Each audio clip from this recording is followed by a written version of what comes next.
What's up, YouTube? It's me, it's the Indie Comic Book Guy, and I got a quick question for you. Is Professor Xavier's dream of humans and mutants uniting, holding hands on a mountain drinking Coca-Cola, is it dead? Did Johnathan Hickman kill the X-Dream? And before you answer, let's take a look at what he did.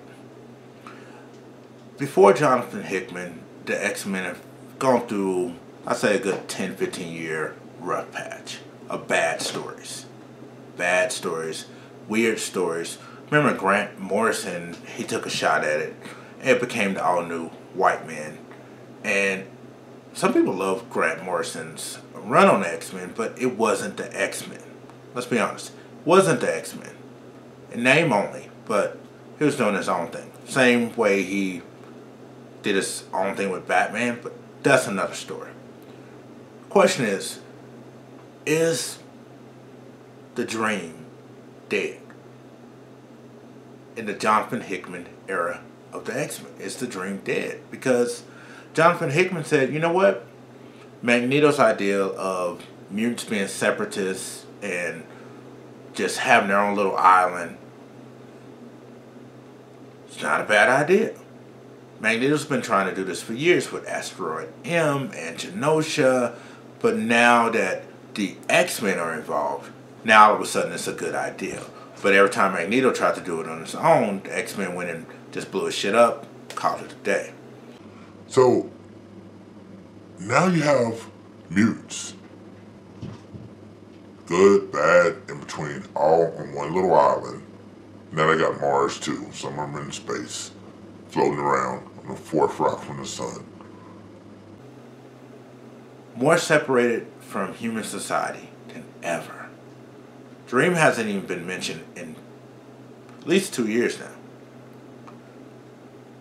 And I always relate the X-Men to the struggle that black people have gone through in America. To me, the X-Men has always been a symbol, has always symbolized mutants are black people. And we're trying to, unite with the rest of humanity and so forth. At least that's how I always looked at mutants being, black. There's not really that many black mutants in the Marvel Universe.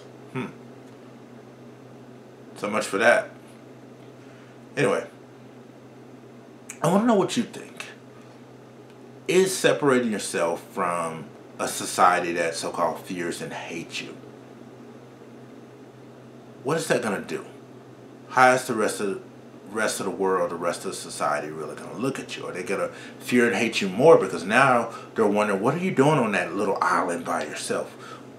Why did you create this planet, terraform Mars, just for your people? Is that racist? Is that racist? I don't know. Yeah, it is. Forget it.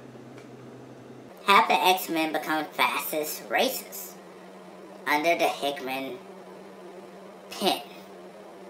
His little posse of writers that are like, yeah, mutants only, well, you're gay, so we'll let you stay on our island too. Referring to North Star's husband.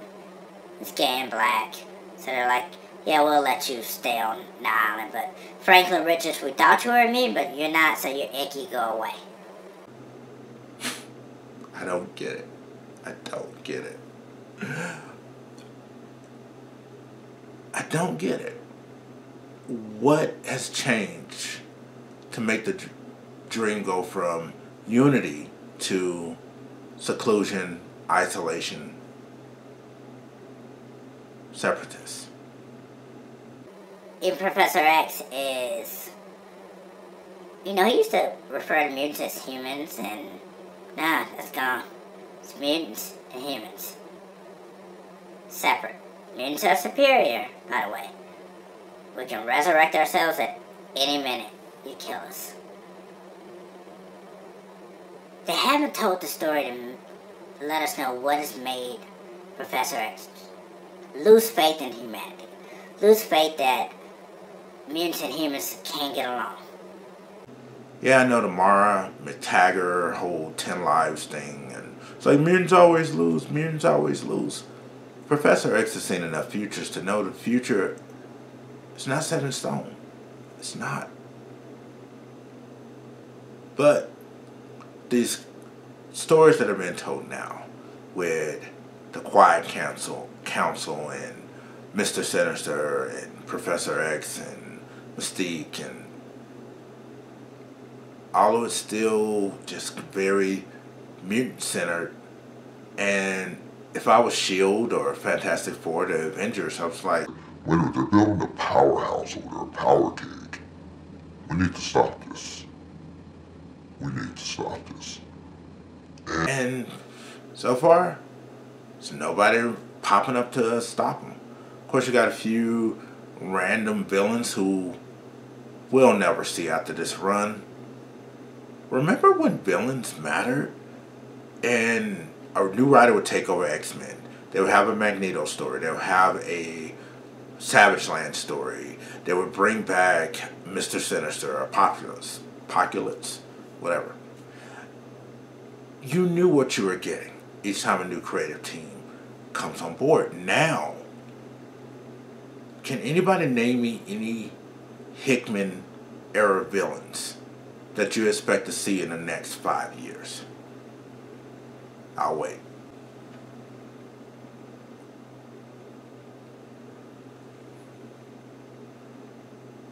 Still waiting. Pause this video for 5 years, come back to it, let me know if you have an answer. We're not going to remember the plant people. We're not going to remember the little upstart kids. Not going to remember them. The children of the Vault, they brought them back and did nothing with them.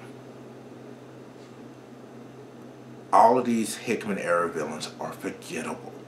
Why? Because you have the good X-Men villains that we love to hate, hanging out, eating sandwiches with the X-Men.